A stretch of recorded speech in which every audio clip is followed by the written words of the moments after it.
Definitely our goal for today. Hello, everybody. Welcome to Via Media. I'd like to welcome and introduce Reverend Katey Zay. She is the CEO. First of all, she's an ordained Baptist minister, the CEO of the Religious Coalition for Reproductive Choice, the author of two incredible books. The first is Rise Up. Oh, sorry. I had the title wrong. Women Rise Up. Sacred Stories of Resistance for Today's Revolution. Incredible explication of the biblical stories of women and different ways and perspectives of understanding their participation in the biblical narrative. And then the book that we're going to talk about today, A Complicated Choice, Making Space for Grief and Healing in the Pro-Choice Movement. Katey, thank you so much for joining us. Welcome to Via Media. Thank you, Kevin. I'm thrilled. I can't wait for this.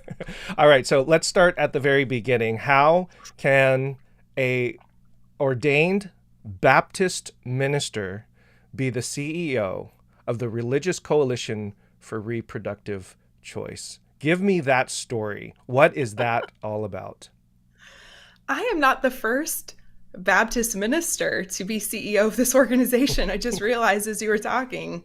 I think the first woman Baptist minister, but not the Hmm. first. So I am not one of a kind in that way. I mean, where to begin here? I think it disrupts the idea of what it means to be Baptist. I think it disrupts what it means to be a minister. It disrupts what it means to be pro-choice, which is kind of my jam. That's where I have existed for as long as I can remember. And I think it just has to do with my call to ministry Hmm. and where I feel like I'm supposed to be in this lifetime. That doesn't really make a lot of sense to a lot of people. And there are a whole group of people who go, I am so glad to know that there is a woman Baptist minister doing this work because it's so needed, especially right now. Yeah, you're definitely breaking a lot of molds. I want to start with some history. Give us a little bit of the background of the Religious Coalition for Reproductive Choice, which we will call RCRC from here on out. So, give us a little Yes. bit of the history of it, and then want to spend the rest of our time talking about the philosophies that you are advancing, because this is an incredibly unique kind of an organization, professedly religious, definitely ecumenical and interreligious, multi-faith, but religious nonetheless. And religion is, traditionally and publicly and most popularly known as a pro-life position, political posture. And so what you're doing seems to be very unique. So give us a little bit of the history of RCRC, how it's come about, and what is its place within the public discourse and conversation. And then we'll get to some of the most recent history, Dobbs v. Jackson, of course, and then some of the philosophies that you guys are advocating. Wonderful. I love talking about this because I think it's actually a short history lesson in American religion and some of the parts that have been forgotten.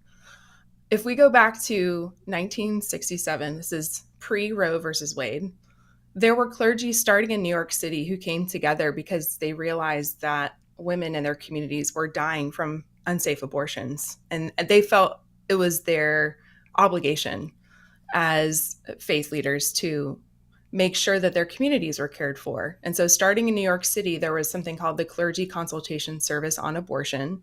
And it basically worked as a referral network for anyone who reached out to them and said, I need an abortion, my daughter needs an abortion.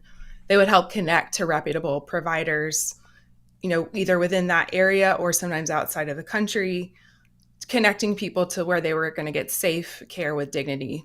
And that actually expanded to 38 states over 6 years, the years leading up to Roe, and approximately 500,000 people were helped by this clergy network.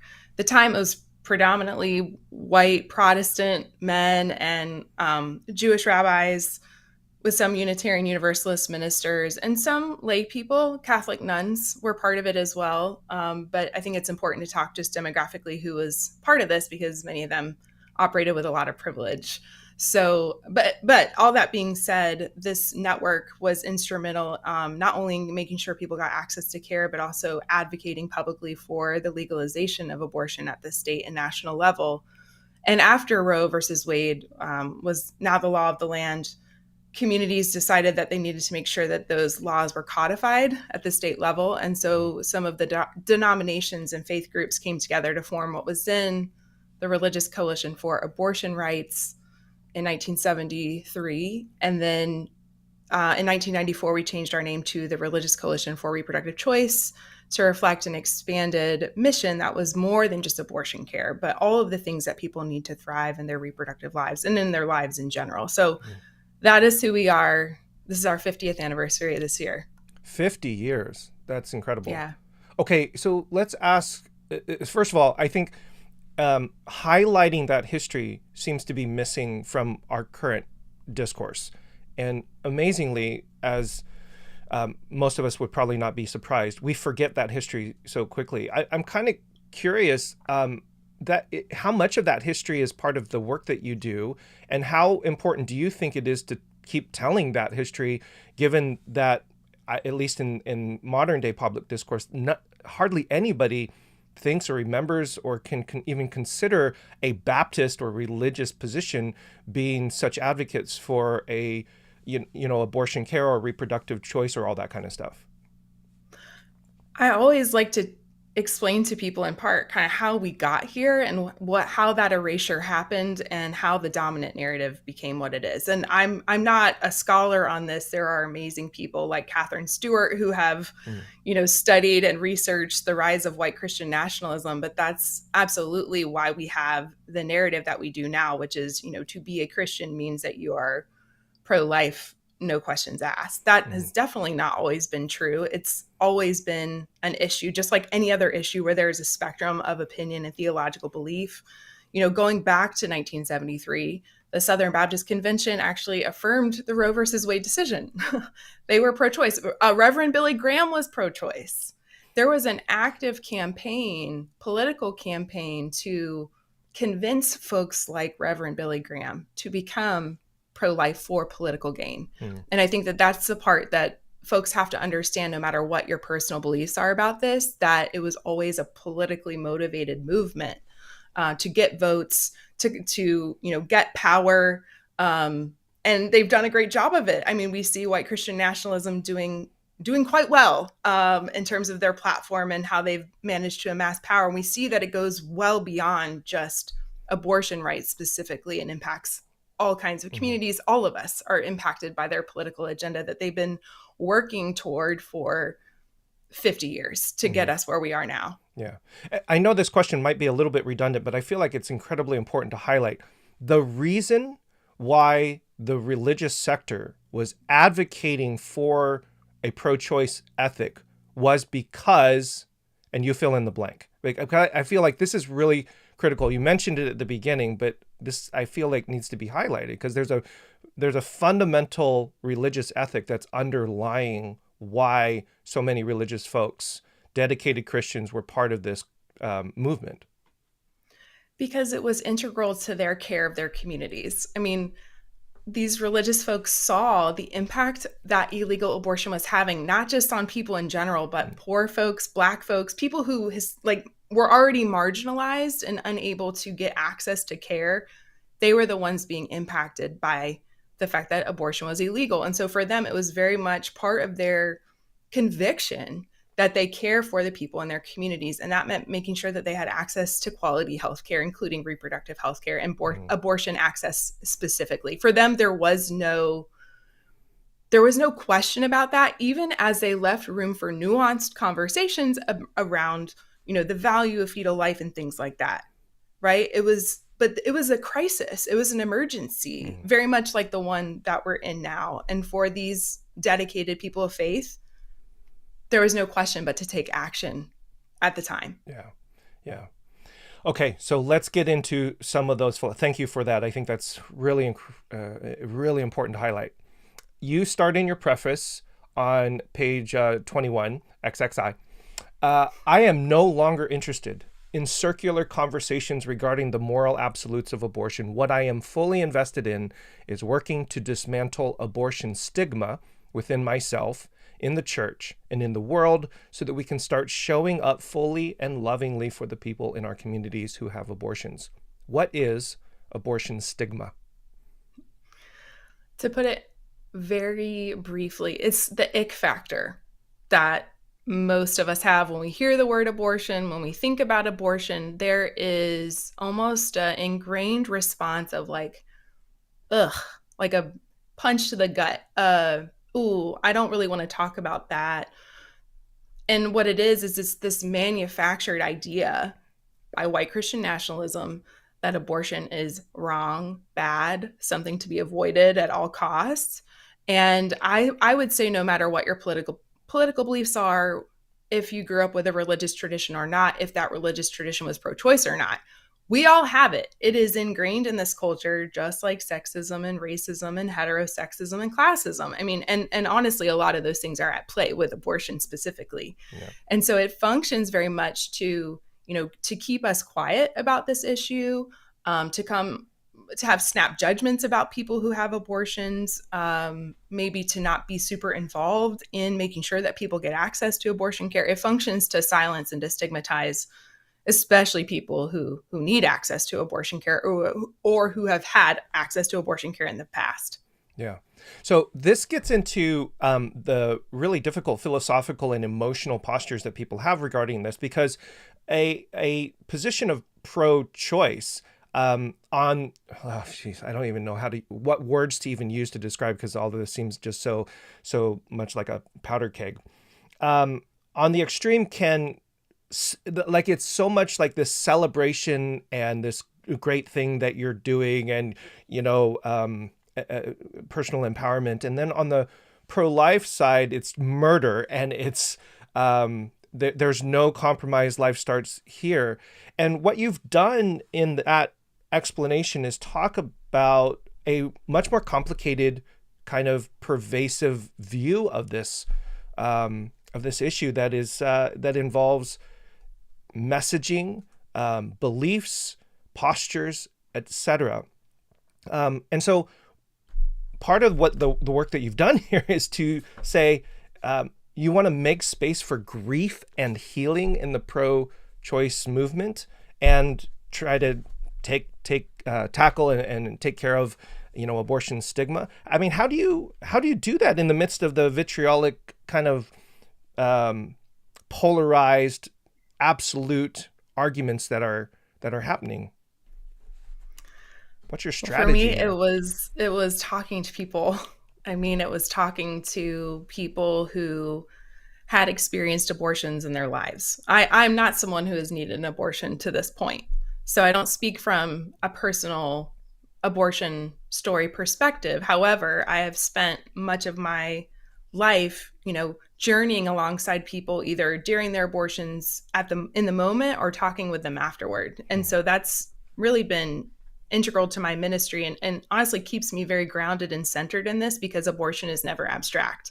And I think what the debate does is it makes it seem like it's this nebulous concept that happens out there, not in my community, not in my family, not in my church.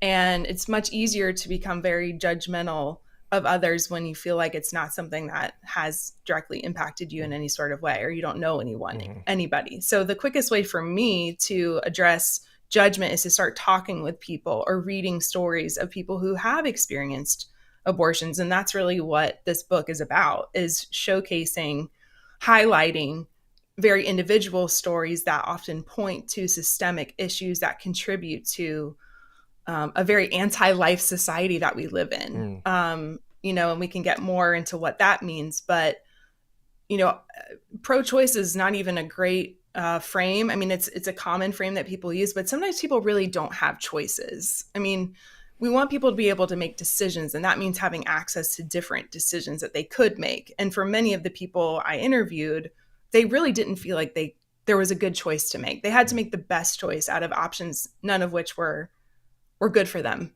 or ideal, I should say, not good, ideal for them. And that's the reality of our lives, and I think that that's true of so many things. I mean, I was just talking with my co-host on my podcast about divorce and like the stigma around divorce, which I think is much different than it has been. But, for a long time, it was like, well, I never want to get divorced. People don't think they're going to get divorced when they get married. And then, oh my God, I need a divorce. And then it becomes a blessing, right? That the divorce is available. I think there's something very similar to abortion care. Like most people do not think that they will ever be in a position of needing an abortion until they do. And then it becomes a very, very different reality. And so I think addressing it from the reality that 1 in 3 people who can get pregnant will have, or 1 in 4 people who can get pregnant in their lifetime will have an abortion, that's the place to start, not in the abstract talking points. So, in your conversations with these people, what is the real harm that abortion stigma has? And this is primarily, even if you happen to have a political position of pro-choice, this whole posture of like, oh, I'm so sorry, or oh, that's so horrible, whatever that posture is, how is that harmful in the very real lives of these people who are having to make, yeah, very well complicated choices? Yeah, I would say the way I'll respond to that is specifically around relationships where people felt so isolated. Even if they had supportive partners, Mm, supportive families, supportive communities, abortion stigma keeps us from learning how to talk about these issues, how to talk about abortion in compassionate, nuanced ways with people. And so we're mm, very unpracticed. And I often talk about, like, as a white person, when I started talking about my own whiteness, I didn't know how to do that. I'd never done it before. And so it was very clunky and I made a lot of mistakes.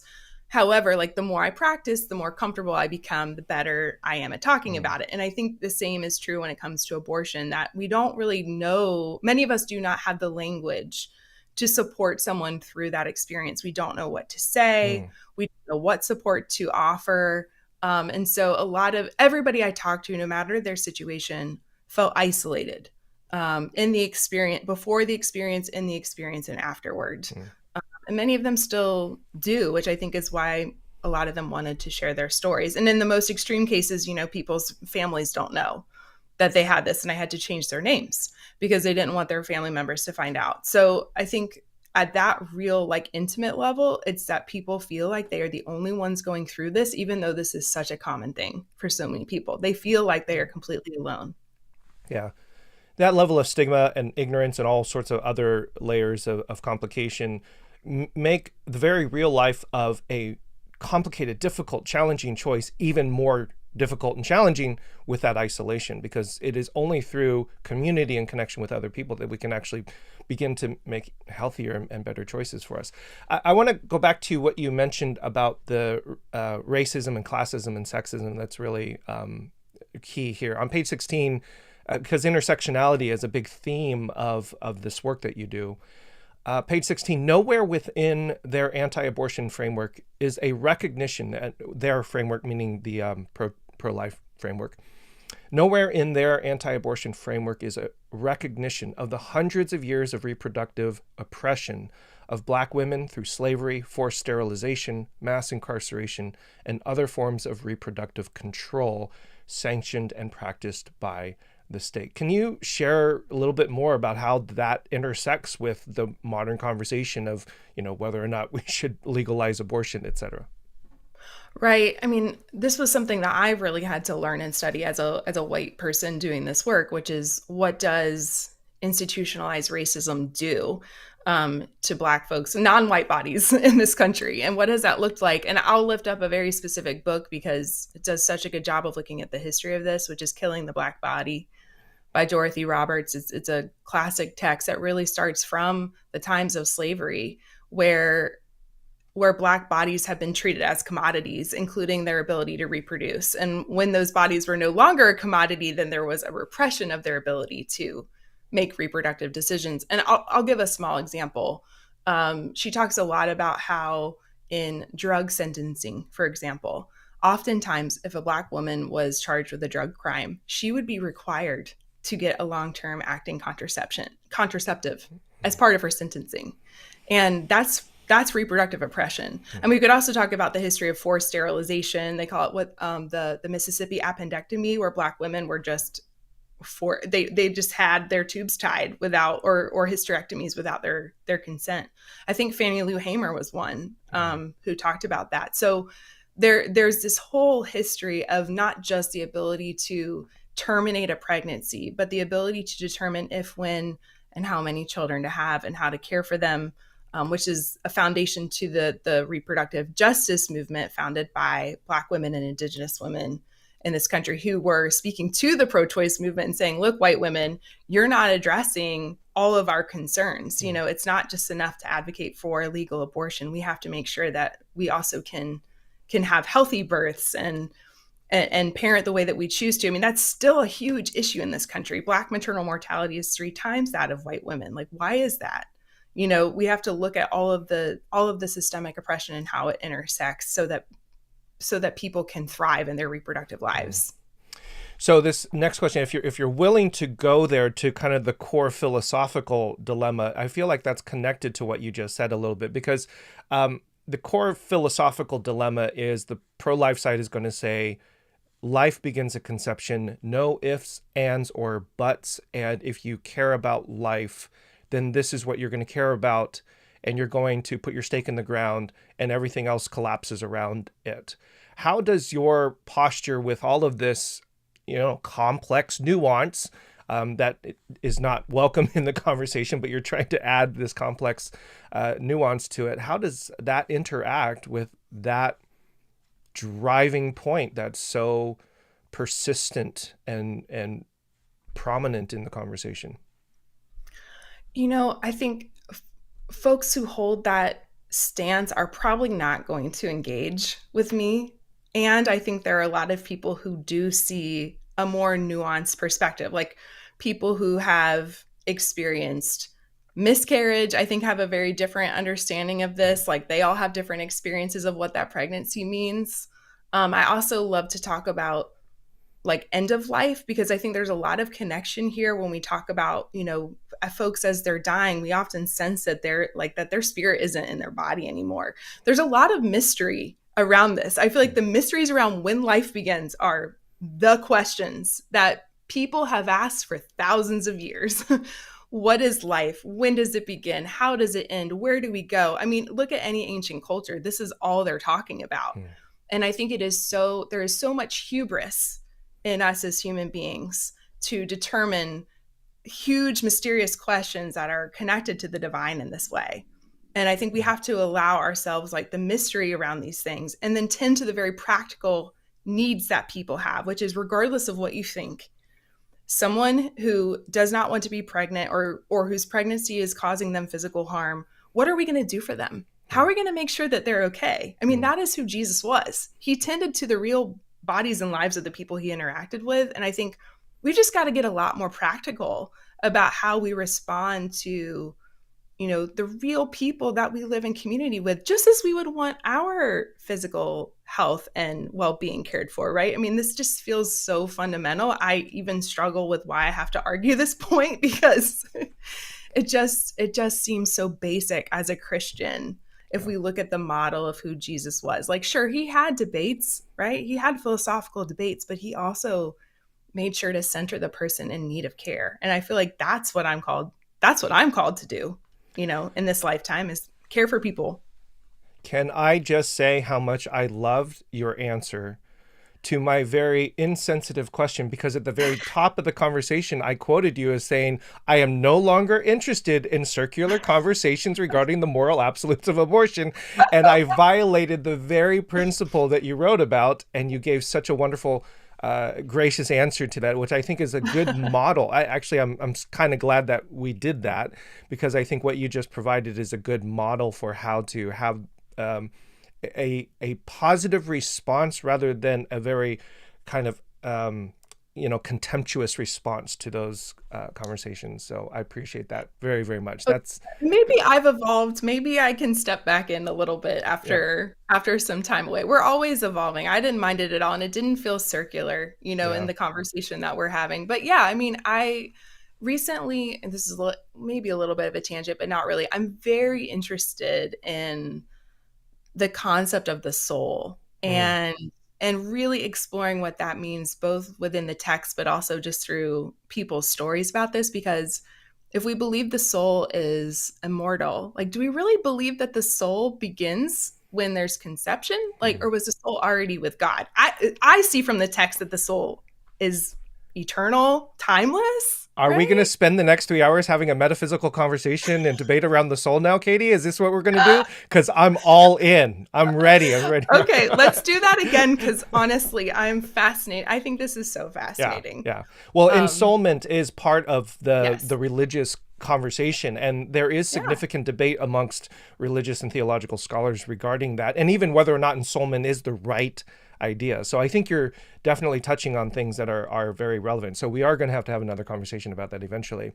I would like to shift to some of the more practical elements because there's a couple things here that you write about that I don't think are very well known and understood that we'd like to make more public. First is the unsubstantiated claims about the negative emotional and psychological impacts of abortion. You talk about various studies, and including one called the Turnaway Study, and to recognize that the rhetoric on one side of this political spectrum will often cite and use phraseologies, quote unquote scientific studies, etc., to suggest that there is profound negative harm for the people who have abortions, for women who have abortions. So let's talk about the unsubstantiated claims, is what you say, and what is the Turnaway Study? Okay. So we'll tackle the premise of the Turnaway Study, which is this manufactured idea that abortion is harmful to people emotionally. And in the 1970s, there was a syndrome created by crisis pregnancy centers, which, if you don't know what those are health centers that don't provide the full spectrum of reproductive health care, but are intended to, have people continue their pregnancies. So they've got a stake in the game for sure. They invented this term called post-abortion syndrome. And I talk about one particular dude in the book who has managed to amass a lot of literature around this. He's not a social scientist, but he's created like this massive amount of research that indicates that there are negative consequences for people emotionally in having an abortion. And it's so prolific that people just started repeating this stuff all the way up to the Supreme Court, even though the American Psychological Association has never substantiated this. There's no causation that anyone can find between abortion and a mental health issue. Certainly, I'm not saying that people don't have negative experiences, but there's nothing that has proven that this is an actual syndrome. And so it's kind of the pseudo-scientific speak that you will find in pretty much every anti-abortion book that I could find talks about this. Is like, not only is it killing a life, but you're going to be damaged if you get one. So it's a very common belief that, abortion hurts women, is how they say it.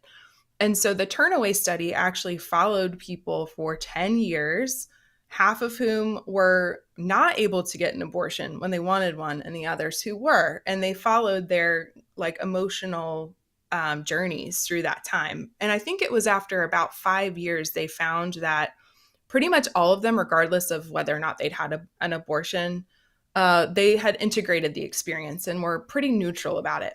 But in the immediate aftermath of having an abortion, people were relieved. That was their overwhelming emotion. And the people who were denied an abortion felt an increase in stress, which honestly makes a lot of sense because now they're trying to figure out what they're going to do. And so, but it's a scientific study, again, over a long period of time with lots and lots of people, just to demonstrate that they could not find any negative consequences for people. A lot of times what causes mental issues are all the stressors that are connected to an unintended pregnancy that someone wants to end. Usually they're in a bad relationship, or they don't have a well-paying job, or they don't have a safe place to live. All of the systemic things that we were talking about before, those are the things that ultimately, cause issues for people. And the abortion might bring them to the surface, but it's not the cause. Yeah. Well, in many ways, the abortion stigma can add to that as well, because part of what happens is we find ourselves in difficult and complicated circumstances and situations. We are trying to pursue life-giving avenues for us. And if a particular avenue that is going to be helpful for us, for our life, for our well-being, et cetera, is stigmatized, then that adds social and cultural negativity on top of that. And that can very much add. I mean, this is why your book and your work is, I think, so critical, because it is a complicated choice. And I appreciate how much you recognize that there can be negative experiences through abortion. This particular question and line of inquiry is to tackle the claim of a scientifically valid syndrome of what happens with people. Am I getting, I want to make sure I get this nuance correct, because No, this you're right. this is what you are saying in your work. It's okay to grieve. It's okay to say this was bad. It's okay to say that I had a difficult time. It's okay to have these emotions, while at the same time not essentially taking that and weaponizing those emotions for a grand political endeavor, which I feel like is what is happening and what you're trying to call out here. So, That's right. That's right. And that oftentimes, this is true of any emotion, especially negative ones, that we attach stories to what they mean. yeah. Emotions are things we experience in our bodies. We're trying to understand, why am I sad? Why am I mad? And sometimes the stories we tell ourselves are not true.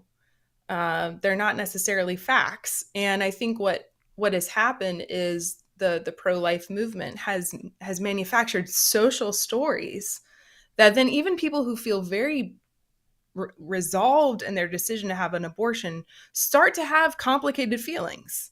And then they have a narrative to attach to that feeling. And you'll start to hear people say, like, is God going to punish me? Did I kill my baby? Those are not stories that came from within themselves. Those were manufactured stories that they then connected to their feelings. And I think what we have not done, I'm talking about like Christians in general, we haven't created spaces for people to simply process these feelings and have someone say, what you are feeling is a human feeling. You had a very human experience, and it is normal to have all kinds of feelings about it. And that doesn't make it bad. It doesn't mean it was wrong. It means that you're having some feelings because this was a big decision, and that's okay. And these emotions are going to move through you, and we're here to help you hold them. That's what we have failed to do. And in the vacuum of that, many of those folks find these anti-abortion or pro-life ministries that do offer community, but they also come with the negative stories that I was just articulating. And so we see like how, and then those folks become the anti-abortion spokespeople that you see out in front of the Supreme Court. That's how it happens. That's really fascinating. The way in which we narrativize and apply stories to our experiences it's interesting because it has that kind of double-edged sword effect. It can be incredibly healing.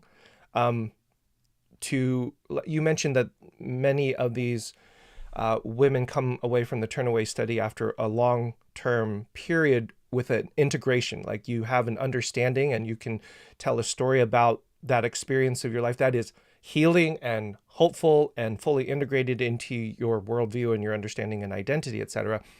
But then I never thought about what you just mentioned about the stories from the pro-life movement being turned into advocacy. Can you, I'm so sorry. I don't think I'm fully grasping the trajectory of that, but I'm really fascinated when you say that these are the people that become the spokespeople. Help me understand, and please forgive me if I'm asking you to That's okay. repeat. No, that's okay. Take me there. I tend to skip over words and things, and my brain works very fast. So sometimes I do need to slow down and break it down a little bit more. So I probably jumped there a few times. It's okay. Well, that's why I'm going to ask. Okay, no, great. So I can share specifically an example of how this works. And I talk about it in the book, which is there is an organization called Project Rachel that is funded by Priests for Life in the Catholic Church. And what Project Rachel does is it says that they are, for anyone who has experienced an abortion, this is a community for you. If you're feeling sad, if you are feeling grief, come to Project Rachel. And it is community for them. And it is a space for people to maybe share about their abortion experiences. However, the agenda of Project Rachel is also connected to Priests for Life, which is an advocacy group that has advocated for anti-abortion legislation for a really long time. And so my hypothesis or my suspicion, and not even suspicion, I know that this is true because I've looked into it, is that participants who come to Project Rachel looking for care, and by the way, there are no trained therapists at these things, even though they claim their therapy, there are not trained therapists at these events. They come, they share their stories, they're then given the theology of what they did was wrong and how to repent from that. And part of that repentance work is sharing your abortion story publicly, right? As an act of repentance. And having come from an evangelical community, I can attest to this is the model that I saw in my own life with various things, is that you stand publicly and you admit what you did wrong. And so a lot of times you see someone holding a sign, I regret my abortion. Those are connected to Priests for Life that also funds Project Rachel. And so the way that I talk about it in the book is that they are preying upon the emotional vulnerability of people in the immediate aftermath, or maybe just the aftermath of an abortion, who are having feelings, who maybe cannot access mental health care because our mental health care system is terrible and inaccessible. They offer community, but then also push for them to become anti-abortion advocates. And that is how I see it working. I'm sure not all of them do that, but there are enough that becomes part of their repentance, part of their ministry is to say to every other person, don't have an abortion. Look at what it did to my life. Yeah. Very powerful. Thank you for being patient with my stumbling over the question. That example, I think, was incredibly helpful. It's taking a fundamental fundamental Christian idea and practice of penance and repentance and confession, which can be wonderful and healing and restorative, and it's utilizing that, or I don't know, should I say weaponizing? I don't know if that's the right word, and utilizing that for the advocacy work, and it can be incredibly powerful and meaningful, but then it just perpetuates the same cycle. Right. That's really fascinating. You write. I wanted to make sure we got to reproductive coercion that you write about in your book. On page 67, you mention you write this: denying young people confidential, dignified, and comprehensive reproductive health care is reproductive oppression. Coercion of any kind, even if supposedly done in the best interest of a young person, is a violation of their human rights and the divine right that we each have to make moral decisions about our lives. You're now suggesting that some of the laws that are being passed and some of the legislation that is being advanced requiring parental permissions, etc., is actually very, very harmful, which I think is really important to point out, given that the pro-life advocacy side is going to say that abortion is harmful and negative and has psychological impacts. Well, these legislations also have harm, not in the best interest of young people, as you say. So explain how and why that is the case. Well, I'm not alone in this. The American Pediatrics Association has said the same thing about these restrictive laws for minors specifically. And it's not hard to figure out why. If you think about, I have an 8-year-old, and I would hope that she would feel like she could come to me if she needed an abortion or anything. And she lives in a securely attached family structure with resources, and we would happily give our consent to her getting healthcare. However, there are many kids for whom that is just not their experience. Oftentimes they come from families where they don't have good relationships with their parents, or in some cases, the people I interviewed, one parent lives in another state, like the parents aren't together. And for them, it becomes even more of a dangerous situation because not only do they not have the support of their parents to get the care itself, but then they can't go to them for financial care or financial support. So these kids are actually having to navigate the legal system on their own without support. I mean, there are organizations that do that, but you think about what we're asking young people to do who are already in a situation where they need help. And now we're asking them to navigate not only the medical system, but also the legal system by themselves, because the only way that minors can get an abortion without parental consent in these states is to go through the court system, which also delays their care. And when we're looking at the laws now, it's basically just making abortion inaccessible for young people, period. And I consider compulsory continued pregnancy to be reproductive coercion. being pregnant when you don't want to be is a form of reproductive coercion. Right. And so the legislation that is attempting to delay is itself an oppressive piece of legislation in this particular Absolutely. view. How involved is RCRC with kind of lobbying work or that kind of those kind of efforts, or is this more educational and cultural? Where we are now, I mean, there have been a lot of iterations of the organization over 50 years. Where we feel like we can be most useful now really is in educating and giving skills to people of faith who want to be involved in this work, because we know now that so many of us are going to be called to take action in terms of just helping people get care, because it's become so much more of a maze, just like it was in the pre-Roe time, even worse in terms of the restriction. So we want to make sure that people of faith can have these kinds of conversations, can understand the rise of white Christian nationalism to where we got, and then how we're going to get ourselves out of this. And in the meantime, how do you provide that much needed care to people, right now who are in crisis? Mm-hmm. So that's a majority of the work that we do. And we also work with the next generation. We have youth and seminary students that we work with to make sure, because they're really the ones most impacted by what's going on. And also they're the ones leading the fight.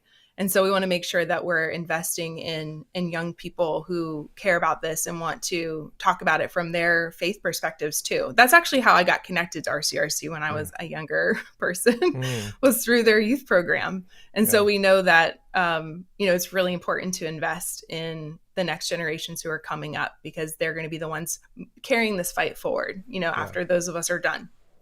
I'm kind of curious with that kind of posture and work. Are you seeing a cultural shift specifically within religious communities and Christian communities? I'm kind of curious. I mean, we are 1 year now away from the Dobbs decision. We've just gotten news that over-the-counter birth control is going to now be made available. Things are shifting and changing. So things are going in seemingly two polar opposite directions at the same time. Yeah. So it's pretty wild. Given the cultural shifts that have happened, I'm kind of curious, what are you seeing within the Christian church and within multi-faiths as well? Because I know you work with other religions as well. What's the shifts and trends that are happening? I see a lot. So let me try to focus on just a few. I mean, I think anecdotally, what we saw was a huge uptick in interest and outrage and people paying attention to what was going on. And especially once the leaked Supreme Court decision in Dobbs versus Jackson Women's Health Organization came out in May. I think a lot of people were really shocked, even though those of us who have been doing this work, we knew that this was going to happen. I mean, this has been what the pro-life movement has been working, the white Christian nationalist movement has been working for 50 years. So it was no surprise to us, but a surprise to a lot of people. And so I think we immediately had, so many more people coming to our website, contacting us, asking what they could do, so I think there's a renewed interest. And I think that the abortion stigma is less of a concern for people. And folks are saying, I must do something about this, regardless of all of I maybe was reticent to in the past, but now I have to. I feel compelled to speak out. And so we see a lot more visibility of people who are willing, and faith communities who are willing to step up in this area and do something. So, I've just been invited to lots of churches who never would have invited me before to speak, things like that, where there's just an openness and a focus, which I think is true of any justice movement. When there's a big moment, people pay attention, and you have to and take the possibilities around that and run with them and see how do we get people into the movement for the long term, because this is a hard issue to be involved in long term. So I just see in general an interest.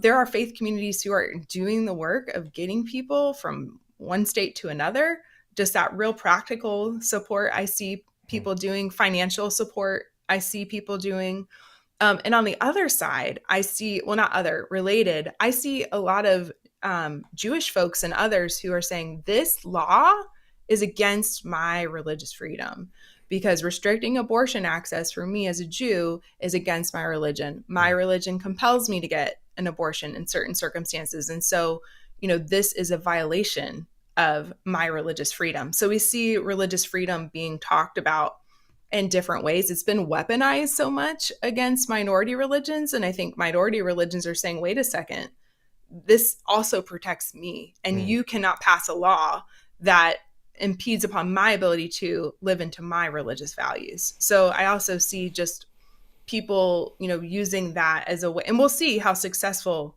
it will be at the state level. But that's another way that I've seen religious communities really step up, is to talk about religious freedom, protecting all of us. It shouldn't be a weapon. Yeah. It should be protective. Yeah. Yeah, I mean, there's an intersection of two competing ideologies: the religious freedom ideology and the ideology of protecting life and all that kind of stuff. So that's fascinating. Do you find any more Christians are globbing on to or finding that argument persuasive, both personally, philosophically, as well as publicly and culturally? In terms of hearing a Jewish perspective? Yeah, finding that Jewish perspective of this is actually my religious conviction of being having the freedom to make whatever reproductive choices I need to make. I'm kind of curious if Yeah, that's influencing more Christians. Yeah, I think, well, at least the Christians I talk to, when I go through the text, like there's really not a lot textual here for us theologically to look at. Mm, There's nothing textual that says life begins at conception. That is a modern day theological idea. It is mm, not anywhere in the text that you can, point to. right. Even though people claim that there's just not. And so I think more Christians are realizing, wow, there are nuances in the text, because the idea of life beginning at first breath, that's in Genesis. And that's part of our tradition too.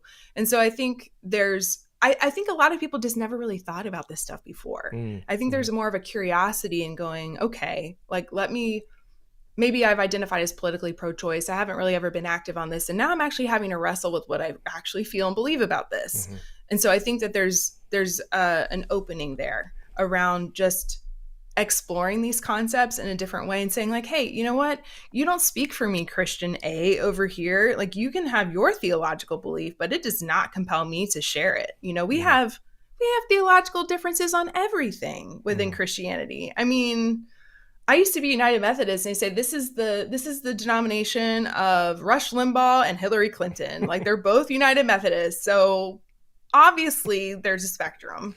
And Yeah, I think that that's part of the pushback, is it's not just Jewish folks saying this isn't my religious belief, but Christians saying it's not my religious belief yeah, either. yeah. Very, very nice. I want to respect your time because I know you have limited time today. I want to end on the vision that you articulate towards the end, getting close there. If we want to create a world in which every positive pregnancy test is cause for celebration, we have to ask what that would require of us collectively in terms of resource allocation, systems of support, and spiritual leadership. So, in 5 minutes, sum up what are those systems of support, the spiritual leadership, and the resource allocations that are needed.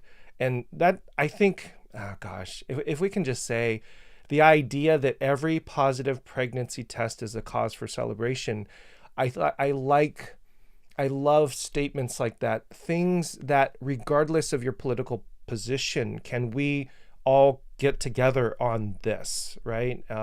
So I kind of Right. want you to share a little bit about if you have any more thoughts and perspectives on what that means to you and the work Mm-hmm. that you're doing, and then sum up for us what should we actually be doing regarding systems of support, spiritual leadership, resources, etc. Well, the positive pregnancy test vision is not perfect. It's not a perfect statement. However, I think it gets us closer if we think about what that might mean. Because I didn't want to say that every pregnancy is planned, because there are lots of unplanned pregnancies that cause people lots of celebration. And so I wanted to say, no matter what, that it's cause for celebration. And that means that there's not fear. It's not a fear response or oh my gosh, what am I going to do? It's joy. And Mm, that means that there are systems in place to make sure that people have access to the healthcare that they need throughout their pregnancy, that they have the social supports in terms of affordable childcare and flexible work environments, that gosh, we don't even have paid parental leave in this country. We're like one of two countries in the world that doesn't have it. It means that, people have jobs that are well paying where they can care for their families, right? It's having safe schools, safe neighborhoods. I mean, it's really everything. It's everything that we need as human beings to flourish. Access to clean water, access to, you know, a safe environment where we're not having like extreme heat or droughts, or right. Like it's a very intersectional statement when you break it down in terms of, it means that the idea of bringing a new generation into this world is not fear-based, but you're excited about what they might find. And I can't think of anything more beautiful than that. As a parent myself, I want my child to have a beautiful world that she gets to grow up in. Yeah. Yeah. So let's get on it. And the first thing to do is to support the work that you're doing at the Religious Coalition for Reproductive Choice. And you end the book by saying compassion is not the same as agreement. The goal is not to be right. The goal is to be open. And Katey, you've been incredibly open and generous with your time, and I'm so appreciative of your work. I want to just reiterate a couple things. I like to do these little summaries in my head just to make sure that I've got everything going on. There is a long-standing abortion stigma that exists within our culture that comes from this political fight and ideology. And that stigma, as well as the culture that surrounds it, is harmful for women who are attempting to navigate complicated and difficult situations and circumstances. And regardless of your political posture, regardless of what you believe philosophically, I suppose, we should all be together and one on trying to fashion a vision of the world that does promote the very best of life in all of what life can offer for us. Is that a fair summation of what it is that you are attempting to do, and to educate people away from the harmful views and stories and negative narratives that prevent us from realizing that vision? Is that a fair summation? Is there anything you want to add to that? That was beautifully summarized. And I just think judgment is what gives us the illusion of separation. And compassion reminds us that there is no separation between us. So the more we can tackle our judgments, the more that we live into the reality, which is we are all in community together. And the vision of the world that I have is contingent upon us remembering that truth, that we really are in this together. We are one, and there's nothing more biblical than that. Oh, man. There it is. Friends, the Reverend Katey Zay, author of Women Rise Up and author of A Complicated Choice, the CEO of the Religious Coalition for Reproductive Choice. Man, God bless you and all of the work that you're doing. And we hope that this conversation is helpful for those who are able to participate in it, so that we can truly make space for all of it, the full breadth of humanity in this very complicated and vitriolic and contemptuous argument that we're having. And thank you for the work that you're doing to advance a very, very different kind of posture and position in the world. So thank you so much. Thank you. Appreciate it. This was a life-giving conversation. So thank you so much. Life-giving conversations are what we are aiming for. So I'm so glad that you have felt that and experienced that. Thank you, everybody that joined us and for listening in, and join us next time for our next conversation. Have a wonderful rest of your day and night.